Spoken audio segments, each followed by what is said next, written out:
कहानी। गांव में सुमन और रुचि नाम की दो जुड़वा बहनें रहती थीं।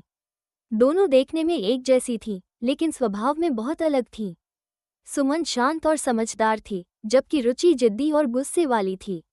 हालांकि वे हमेशा एक दूसरे के साथ रहती थी, लेकिन छोटी छोटी बातों पर उनकी नोकझोंक चलती रहती थी। एक दिन गांव में मेला लगा। दोनों बहनों को वहां जाने का बहुत मन था।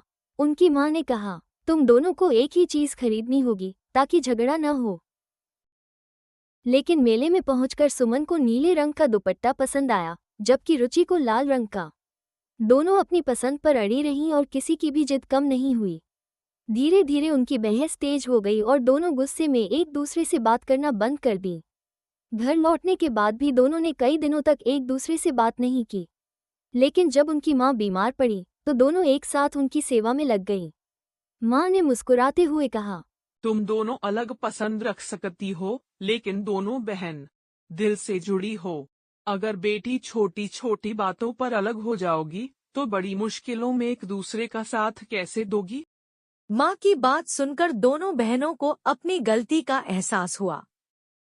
उन्होंने तुरंत एक दूसरे को गले लगा लिया और फिर कभी न लड़ने का वादा किया। दोनों बहन की शादी हो गई। दोनों अपने अपने घर में खुशी खुशी रह रही थी।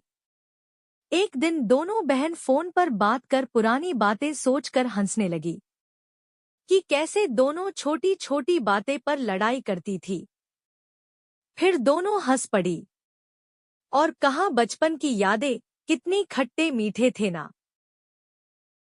इस कहानी से हमें यह शिक्षा मिलती है कि छोटी छोटी बातों पर रिश्ते खराब नहीं करने चाहिए।